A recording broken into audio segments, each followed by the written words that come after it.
تبارك الذي بيده الملك وهو على كل شيء قدير الذي خلق الموت والحياة ليبلوكم أيكم أحسن عملا وهو العزيز الغفور.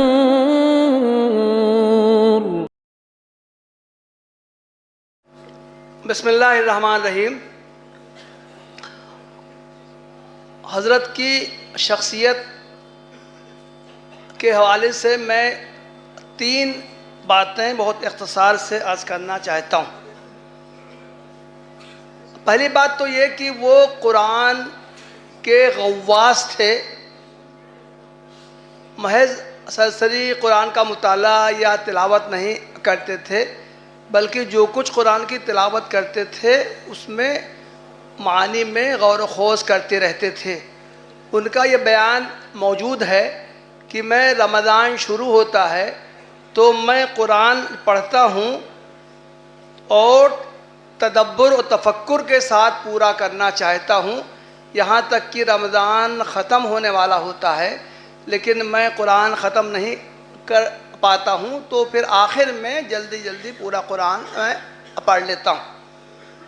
دوسری بات حضرت کی یہ میرے علم میں آئی ہے کہ وہ یہ چاہتے تھے کہ ان کے شاگرد جو ہیں وہ قرآن کی تعلیم کو سماج میں عام کرنے کی کوشش کریں.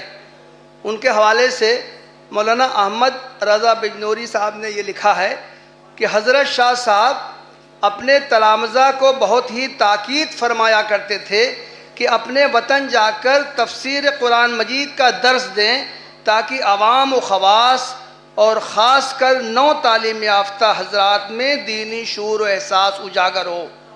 تیسری بات یہ عرض کرنا چاہتا ہوں کہ حضرت کے بارے میں جو بات آئی ہے بار بار کہ وہ کثیر المطالعہ تھے، تو تفسیر کی کتابوں کا بھی انہوں نے بہت کثرت سے مطالعہ کیا تھا اور وہ معنی ان کو مستحضر رہتے تھے.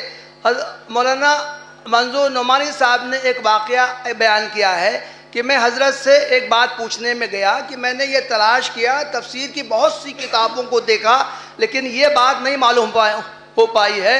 حضرت نے فرمایا کیا تم نے در منصور کا مطالعہ کیا ہے؟ جاؤ وہ دیکھو، اس میں یہ بات لکھی ہوئی ہے. میں نے اپنے مقالے میں مشکلات القرآن کے حوالے سے اس کی تالیف کیسے ہوئی، وہ اعمالی تھے کیسے مرتب کیے، وہ بیان کیے ہیں، اور اس کے حوالے سے ان کے کچھ قرآنی افکار اور کچھ آیتوں کی جو تشریحات انہوں نے کیے ہیں اس کی بہت سی مثالیں جمع کی ہیں، لیکن ظاہر ہے کہ ان کو یہاں پیش کرنے کا موقع نہیں ہے. وآخر دعوانا الحمدللہ رب العالمین.